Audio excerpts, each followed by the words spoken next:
구약 성경의 말씀. 느헤미야 8장 1절에서 6절. 이스라엘 자손이 그 본성에 거하였더니 7월에 이르러는 모든 백성이 일제히 수문 앞 광장에 모여 학사 에스라에게 여호와께서 이스라엘에게 명하신 모세의 율법책을 가지고 오기를 청하매 7월 1일에 제사장 에스라가 율법책을 가지고 남자 여자 무릇 알아들을 만한 회중 앞에 이르러 학사 에스라가 모든 백성 위에 서서 저희 목전에 책을 펴니 책을 펼 때에 모든 백성이 일어서니라.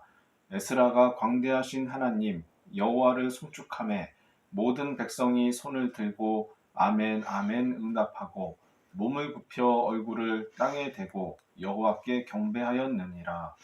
이것은 주님의 말씀입니다.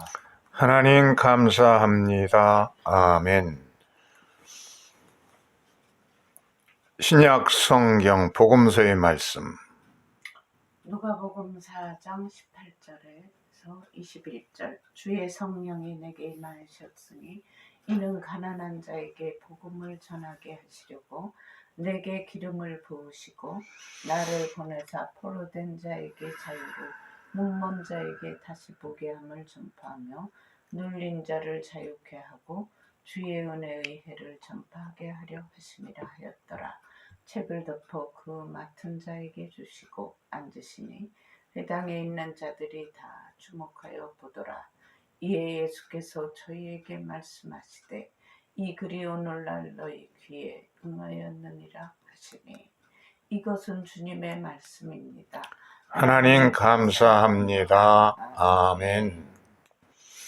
오늘은 솔선수범하는 개혁적인 지도자라는 제목을 가지고 말씀드립니다. 오늘은 이제 신약성서 복음에 보면은 복음서에 예수께서 나사렛 해당에서 이제 처음 설교를 하시는 예수님의 첫 설교가 이제 소개되고 있습니다. 강단에 서서 예수께서 말씀을 읽으셨는데 그 말씀은 이사야서 61장 12절 말씀입니다. 이 말씀을 읽으시고서 이 말씀이 너희에게 오늘 응했다. 이것은 메시아가 올 것을 도래할 것을 메시아가 와서 이런 일을 한다 하는 그런 이사야서 61장 1절로 2절의 말씀인데 이 말씀이 오늘 너희에게 응했다 하고 짧은 설교치고 얼마나 짧습니까? 이 말씀이 너희에게 응했다 하고 이제 말씀을 마쳤습니다. 한번 그 이사야서 61장 1절로 2절에 있는 빨간 글씨 한번 구약의 메시아 예언을 한번 읽어보시기 바랍니다. 주 여호와의 영이 내게 내리셨으니 이는 여호와께서 내게 기름을 부으사 가난한 자에게 아름다운 소식을 전하게 하려 하십니다. 나를 보내사 마음이 상한 자를 고치며 포로된 자에게 자유를 갇힌 자에게 노임을 선포하며 여호와의 은혜의 해와 우리 하나님의 보복의 날을 선포하여 모든 슬픈 자를 위로하되. 이와 같은 메시아가 오시면은 이런 일을 한다. 가난한 자에게는 기쁜 소식을 전하고 그리고 마음이 상한 자를 고쳐주고 또 포로된 자는 자유로 석방을 해주고 갇힌 자는 풀어주고 그리고 여호와의 은혜의 해, 여호와의 은혜의 해라는 것은 구약에 50년 만에 한 번씩 오는 신년입니다. 이 신년의 복음을 전하기 위해서 예수께 오셨다 하고 구약에 예언된 메시아의 말씀, 이것이 오늘 너에게 응했다 하고 예수께서 말씀을 하셨습니다. 이런 예수님의 이제 처음에 설교의 말씀에 많은 사람들이 감동받은 사람도 있고 예수님께 화를 내면서 죽이려고 하는 그런 사람들도 있었습니다. 이제 구약의 말씀에 보면은 말씀대로 살아가는 본보기로서 구약의 인물인 느헤미야를 소개하고 있어요. 느헤미야를 보면은 정말 매사에 총독이었지만 그는 솔선수범하는 개혁적인 지도자였다. 그렇게 볼 수가 있는데 말씀대로 살아가는 이 느헤미야 같은 인물이 어느 세대나 필요합니다. 오늘 이 시대에도 모든 시장 또 도지사들 장관들, 공직자들, 이런 그 경찰, 검찰, 재판관들, 이런 모든 이들이 이런 그 솔선수범하는 그런 지도자가 되고 개혁적인 마음을 갖고 있다 그러면 얼마나 세상에 더 유쾌해지겠어요? 예수께서 오시기 전에 한 450년 전에 이제 활약했던 인물이 이제 느헤미야였습니다. 느헤미야. 그가 활동하는 시절이었는데 페르시아 제국의 아닥사스다 왕 1세가 통치하던 기간이었습니다. 아닥사스다 1세는 누구냐면 에스더가 결혼했던 그 아하수에로 왕이 있죠. 이 아하수에로 왕의 아들입니다. 그래서 그의 도시가 이제 수산성에 있었는데 여기 왕궁에서 느헤미야가 술 맡은 관원으로서 있었습니다. 당시에 왕의 그 음식을 이렇게 만들고 주관하는 것은 굉장히 참 아주 신용할 만한 사람들이고 더군다나 그 왕 곁에서 늘 술시종을 하고 그런 사람은 최고의 신망 있고 덕망 있는 사람을 골라서 그 책임을 주는데 그 책임을 맡은 사람이 느헤미야였습니다. 아주 고위층 왕의 이제 측근이었다고 이제 볼 수가 있는 것이죠. 이 아닥사스다 왕 1세, 그 에스더의 이제 아들인데 이 아들이 통치하던 시대에 느헤미야가 모르드게가 아니고 느헤미야가 이렇게 술 맡은 관원으로서 왕 옆에서 시중을 들고 있었는데 그런데 이 느헤미야가 자기의 조국 예루살렘에서 들려지는 소문을 들어보면은 그곳에서 온 사람들의 얘기에 의하면은 예루살렘 성벽이 느부갓네살 왕의 침공으로 무너진 채로 70년이 지나가도 그대로 방치하고 있다. 그 참혹한 이야기를 이제 전해주는 것이었습니다. 그래서 조국의 현실을 생각하면서 느헤미야가 이제 울면서 주저앉아서 며칠간 밥도 먹지 못하고 음식을 전폐하고 기도하기만 했습니다. 그랬더니 느헤미야 1장 6절 빨리 가는 글씨 한번 읽어보세요. 이스라엘 자손의 주 앞에 범죄함을 자독하오니 나와 내 아비 집이 범죄하여. 네, 이렇게 느부갓네살 왕에 의해서 예루살렘이 폐허가 되어지고 70년 동안 방치되고 이런 모든 것들이 우리의 이스라엘 백성들이 죄를 지은 까닭인데 그것은 근본적으로 나와 내 아비의 집이 범죄한 연고입니다 하면서 이 유대 나라의 망하고 참혹한 현실을 남의 탓에도 돌리지 않고 나의 죄라고 느헤미야가 대신해서 자복합니다. 공동체의 책임을 바로 나의 책임이고 우리 집안의 책임이고 우리 집안의 조상들이 그 당시에도 제대로 살지 못했기 때문에 나라가 이렇게 망한 것입니다 라고 이제 모든 것을 자기의 책임으로 그렇게 고백하고 있어요. 세상의 다른 사람들은 어떻게 생각합니까? 잘못된 것은 전부 조상 탓이다. 나만 잘 되면은 되었지. 그런 생각 가지고 있는데 느헤미야는 그렇지 않고 이 조국이 이렇게 참혹한 현실이 있는데 나만 이렇게 고위층으로서 잘 먹고 잘 살면 뭐하냐. 그러면서 빨리 예루살렘에 올라가서 무너진 성벽을 다시 재건해야 되겠다 하는 불붙는 뜨거운 마음을 갖게 되는 것입니다. 이렇게 공동체 의식이 굉장히 강하게 불리듯이 일어난 것이죠. 조국이 이렇게 참혹한 현실에 있는데 나만 이렇게 등 뜨뜻하고 배불리 먹어서 잘 된다고 만족할 수는 없다는 그런 그 통에 자복하는 마음을 가지고 있었습니다.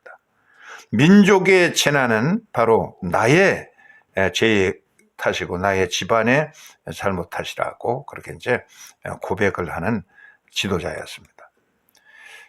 어느 날 아닥사스다 왕이 그 자기의 그 술 맡은 관은 느헤미야 얼굴을 보니까 수심이 가득하고 얼굴이 참 처음 보는 그런 근심스러운 얼굴이기 때문에 왜 그러냐 하고 물어봤어요. 그랬더니 느헤미야가 대답합니다. 전해오는 소식에 의하면 예루살렘은 폐허가 되어 있고 우리 조국이 이렇게 70년째 성벽이 무너져서 방치되어 있다니 너무나 가슴이 아파서 제가 며칠 동안 밥을 먹지 못했습니다. 왕께서 허락하신다고 그러면 저에게 휴가를 주시면 제가 가서 예루살렘 형편을 살펴보고 성벽 재건 공사를 하고 마치고 오겠습니다. 허락해 주십시오.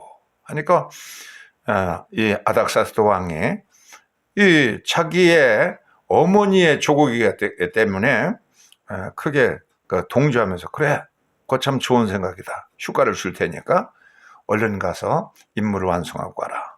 우선 허락해 줬습니다.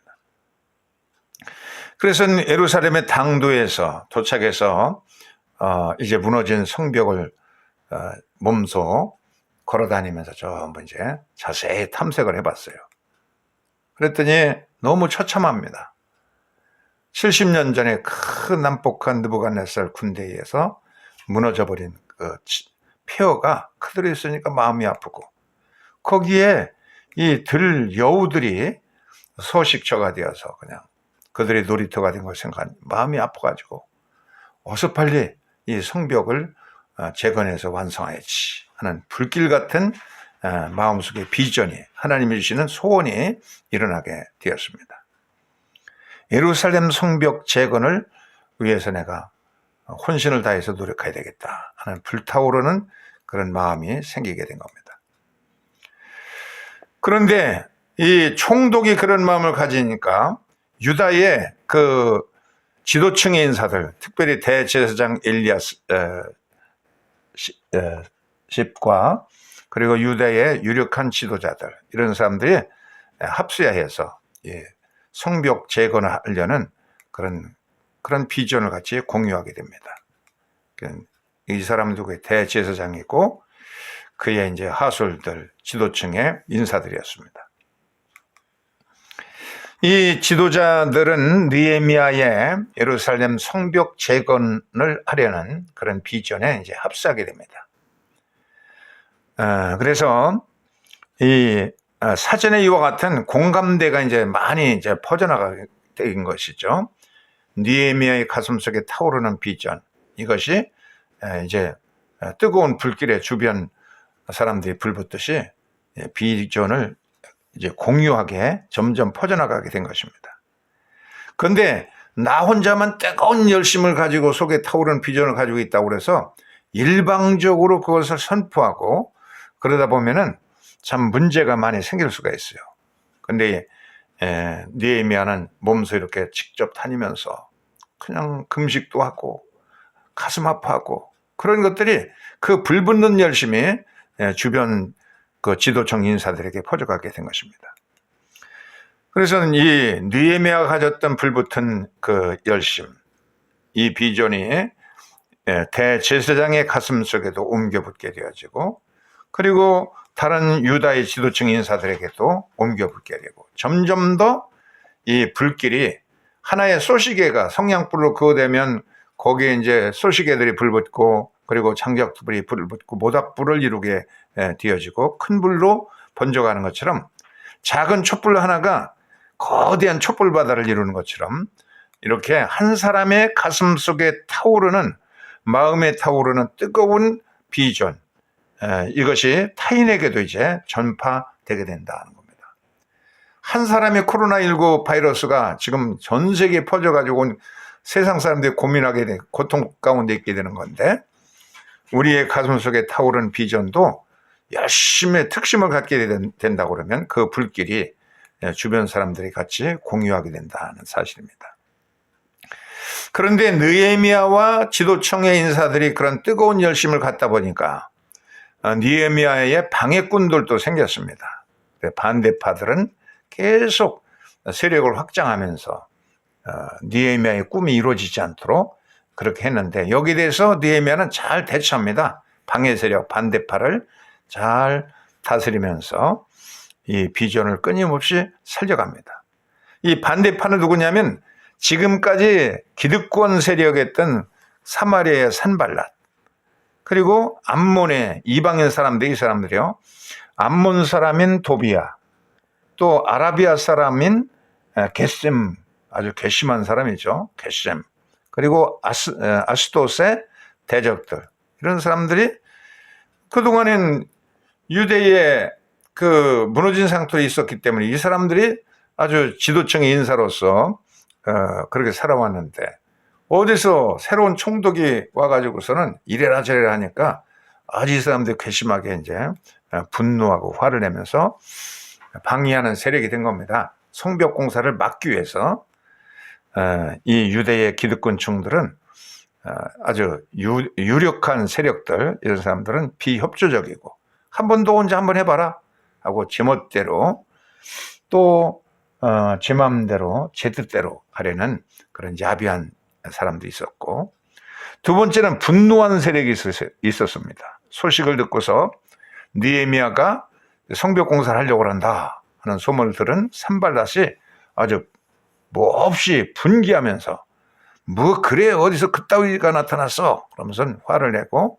또 비웃고 한번 해보라지 며칠 가서 깨지나 보자, 또 비난하는 세력도 있었습니다. 그까짓 거 그들이 공사하는 성벽을 보니까 여우 새끼가 올라가도 무너질 모양이야 하면서 빈정대고 비웃어대는 그런 그 불량한 사람들이 느헤미야의 성벽 공사를 방해했습니다. 그래서 그들은 합세해서 우리가 하루를 정해가지고 우리의 주변 암몬 또 사마리아 에돔 이런 세력들이 합세해가지고 저들이 공사를 못하도록 한번 쳐들어가자, 그렇게 마음을 모기에 이르게 됩니다. 이 소식을 들은 느헤미야는 어떻게 대처했느냐면 한 손에는 무기를 들고 그러면서도 열심히 이제 일하기를 계속하게 됩니다. 이게 중요한 것이죠. 유대의 나라가 자주 망하게 되었던 것은 안식일 날은 그냥 무기를 들지 않고 전부 그냥 안식일 날을 이제 무기 들 수 없다 해가지고서는 있는 사이에 늘 적국들이 쳐들어와서 비참하게 망하고 그러는데, 이제 우리가 그러지 말자. 한 손에는 방어하고 무기를 들고 한 손에는 일하고 그러면서 계속 꾸준하게 일을 해가게 되게 됩니다. 마카비 혁명도 성공할 수 있었던 것은 이렇게 안식일에도 무장을 한쪽에서는 하고 그러면서 대비했기 때문에 승리할 수가 있었습니다. 반면에 이렇게 공사를 하다 보니까 이 내부에서도 불평이 생겼습니다. 이것이 더 무서운 것이죠. 대적들, 밖에 있는 적들의 그 방해 공작보다도 이 내부에서 불만, 이런 것들이 이제 더 민심이 흔들리는 것이 문제인 겁니다. 그런데 여기에 대해서 느헤미야는 어떻게 대처했느냐면 이 사람들을 무시하지 않고 이 가난하고 힘든 사람들의 얘기를 다 청취하게 됩니다. 그랬더니 그들이 주장하는 걸 보니까 너무 먹고 살기가 힘든데 전세금도 비싸고 또 세금 내는 것도 너무 힘들고 정말 우리는 정말 피죽도 먹지 못할 어려운 형편이다. 그런데 어디에서 돈이 나가지고 성벽 공사하는데 헌금하고 그럴 수 있겠느냐. 그 듣고 보니까 그런 거예요. 기득권층들이 너무 부려먹고 이 사람들에게 세금을 많이 뜯어내고 그러기 때문에 학대를 받아가지고 살 수 없는 딱한 가난한 사람들의 형편을 알고 오히려 이 느헤미야는 그 지금까지 지도층 기득권층들을 야단을 치고 꾸짖으면서 당장에 그들의 빚을 탕감해주고 그들의 모든 그들을 학대하던 것을 멈추라 하면서 엄중하게 책임 추궁하고 대회를 열어가지고 규탄도 하고 그러면서 그렇게 하니까 온 민족이 아멘 아멘 하면서 느헤미야의 성벽 공사에 이제 더 전력을 다할 수 있게 된 것입니다. 그리고 이 지도자로서의 성숙도를 우리가 본다고 그러면은 이 불평하는 세력들이 언제든지 있습니다. 목회하면서도 교회 안에서도 이 불평하는 사람도 있고 그런 것을 알 수가 있는데요. 이 불평 세력들 가운데 보면은 느헤미야가 자세히 분석해 보니까 아주 못된 고약한 그런 불평하는 세력이 있습니다. 터줏대감들, 이런 사람들, 기득권층들은 자기들의 기득권을 지키기 위해서 아주 고질적으로 불평해야 되는 겁니다. 느헤미야가 개혁하지 못하도록 그렇게 이제 하는 그런 나쁜 세력이. 그래서 이 사람들의 형편을 알고 느헤미야는 그들을 거들떠보지도 않고 그들은 아무리 얘기해봤자 좀 개량될 그 세력이 아닌 것을 알고 물리쳤습니다. 그 다음에 두 번째는 그 이유가 있는 불평 세력이 있어요. 우리는 너무 가난하다. 월세 내기도 힘들고 너무 그냥 일해봤자 그날 그 먹고 살기도 힘들고 너무 힘들다. 이런 그 소시민들의 평민들의 불평은 이유가 있는 불평입니다. 그들의 울부짖음을 신중히 듣고 그들의 위에 있는 기득권층들을 느헤미야는 야단치면서 당장 그들의 빚을 탕감해주고 그들을 괴롭히지 말라고 강한 자들은 억누르고 약한 자들은 북돋아주고 그렇게 했습니다. 그래서 이유 있는 이 비유들, 이 불평들 이런 것은 다 신중히 들어주고 그러면서 민심을 다 들어주는 그런 모습 봅니다. 그래서 느헤미야의 호소에 백성들은 아멘 아멘 하면서 응답하고 성벽 공사에 전력을 다할 수 있게 되었습니다. 그리고 느헤미야는 이 솔선수범하는 그런 모습을 보여줬습니다. 백성들 가운데, 가난한 백성들 가운데 아주 살면서 그들의 아픔을 전부 몸소 체험하고 호화로운 총독의 음식도 받지 않고 그리고 총독의 봉급도 받지 않고 같이 가난한 사람들과 함께 식사하고 그들과 함께 굶주린 사람들 속에 같이 살면서 아무리 어려운 사람도 그들을 존경해주고 그래서 나는 이전의 총독들과 같이 굴림하지 않고 이 가난한 사람들을 섬기는 그런 지도로 살겠다 하는 각오를 갖습니다. 이 백성들을 돌봐주고 무거운 큰 짐들 그들을 억누르는 무거운 그런 그 무슨 그 빚들 이런 것을 탕감해주고 그러면서 이렇게 자기 나름대로의 그런 민심을 추스리는 일을 합니다. 백성들과 성벽 쌓기에 이제 주력을 같이도 자기도 성벽 쌓기에 주력하면서 힘쓰다 보니까 이 성벽 쌓기는 52일 만에 순식간에 이루어질 수가 있었습니다. 이 느헤미야는 총독이었지만 총독같이 기존의 총독처럼 이렇게 자기의 신분, 직위를 자랑하거나 그러지 않고 총독 자리에서 내려와서 같이 성벽 쌓는 일꾼의 노처럼 막노동을 했고 또 옷도 총독의 옷을 벗어버리고 그리고 일꾼의 옷을 입고서 같이 일을 하고 이 사람과 거리를 두게 멀어지게 하는 이유는 자기의 직위를 내세우는 겁니다. 나는 집사야, 나는 권사야, 나는 회장이야, 나는 뭐야, 장로야, 목사야 이렇게 직위를 내세우는 것은 평범한 사람들로부터 자기를 자꾸 거리를 멀게 하는 그런 원인이 되고 또 비싼 옷, 좋은 옷을 입고 내세우고 어떤 목사님은 그래요. 이번 부흥해가지고서는 내가 이거 100만 원짜리 옷을 입었는데 김광수 목사 한번 이거 만져봐 평생 입어보질 못할 테니까 그러고 잘하는 사람이 있습니다. 자기의 비싼 옷 입고 다니는 뻑이거나 또 거룩한 목소리를 가지고 이제 거룩한 기도로 하는 거 이런 것들이 전부 일반 백성들로 하여금 멀어지게 하는 요인들이고 또 자꾸 이제 거리를 두기를 하고 혼자 밥 먹고 그런 것들이 이제 문제가 될 수가 있는 것인데 그런데 이 느헤미야는 그렇게 하지 않았습니다. 그래서 평민 속에 같이 살면서 가난한 사람들을 자기의 총독의 밥상에 같이 초대하고 같이 밥 먹고 같이 자고 같이 일꾼의 옷을 입고 성벽 쌓기를 하고 그렇게 살다 보니까 방해꾼들도 많았지만은 성벽 쌓기는 52일 만에 완성하게 되었습니다. 그 이유를 보면은 먼저 지도청들이 분발해가지고 힘든 부분들은 이들이 앞장서 가지고 일을 해냅니다. 느헤미야 3장 1절 지도청들은 어떻게 했는지 한번 이 부분을 읽어보세요. 때에 대제사장 엘리 아삽이 그 형제 제사장들과 일어나 약문을 건축하여 성벽하고 물짝을 달고 또 성벽을 건축하여 함메아 망대에서부터 하나넬 망대까지 성별하였고. 예, 이렇게 그 대제사장이니까 다른 제사장 가문들 이런 사람들이 분발해 가지고서 굉장히 가장 힘든 부분은 이들이 감당할 수 있었습니다.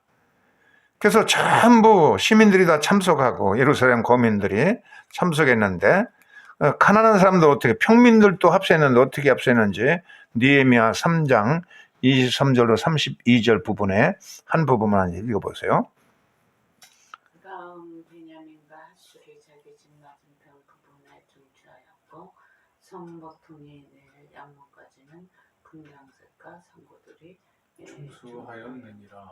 네, 평민들은 성벽에 성벽이 한쪽 벽이 성벽인 집들이 있을 거 아니에요. 그 사람들은 자기 벽을 집의 한 벽을 건축하는 것으로서 감당도 하고 그 쉬운 거 아니에요. 자기 살 집의 한쪽 벽 성문과 맞닿아 있는 지역 사람들은 그렇게 하고 어떤 사람들은 무너진 곳을 조금 무너진 돌들을 다시 쌓으면서 이제 중수하고 그래서 힘 있는 사람들은 많이 힘든 부분을 하고 또 일반 시민들은 조금씩 이렇게 다 참여해서 모두가 참여할 수 있는 기회를 주었다는 겁니다. 이 성경에서 성막을 건축할 때 광야에 살 때 가장 힘들 때 아니에요? 이때에 그 성막을 어떻게 건축했는지 그 자원하는 예물의 목록을 히브리로 테루마라고 하는데 헌금의 종목이에요.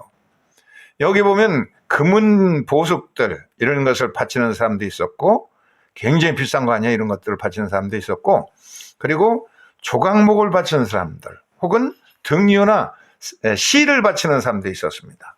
그래서 자원에서 너무 많이 물자를 가져오기 때문에 힘없는 사람 조각목이라는 것은 아카시아 나무 아니에요. 들에 있는 아카시아 나무를 잘라서 가져오는 것은 가난해도 할 수가 있어. 실을 가지고 오는 것도 이것도 얼마든지 할 수 있고 기름 등장 기름을 가져오는 것도 얼마든지 할 수 있는 거 아니에요. 이렇게 누구든지 다 바칠 수 있도록 이렇게 하다 보니까 금은 보석을 바치는 사람도 있고 힘 있는 사람은 그렇게 하고 그래서는 차고 넘쳐가지고서 여기 출애굽기 25장 3절로 7절에 보면요 이 헌금의 목록이 쭉 나옵니다. 여기 보면 금은 보화만 있는 것이 아니라 거기에 아카시아 나무 조각도 있고 그리고 실 바친 사람도 있고 이렇게 종목들이 많이 있어서 어쨌든 모든 사람들이 전부 합세할 수 있는 그런 종목들인 겁니다. 이렇게 해서 빈부귀천 누구랑 다 참여해서 희막이 완공하는데 차고 넘치는 예물을 가져올 수 있었던 것처럼 성벽 공사하는 때에도 힘 있는 사람은 상당한 분량, 가장 난공사 이런 부분을 망대를 건축하는 일 이런 것들을 하고 또 평민들은 자기 집 벽 한쪽을 하고 이렇게 해가지고선 모두가 참여해서 51일 만에 마쳤습니다. 이걸 마치고 7월 1일 초하루가 됐는데 7월 초하루는 히브리 달력으로 티스리월 1일입니다. 이건 히브리인들의 이제 설날이죠. 설날 이제 대회를 열었어요. 전부 이제 성벽이 완성되고 그러니까 백성들이 기뻐가지고 전부 모여듭니다.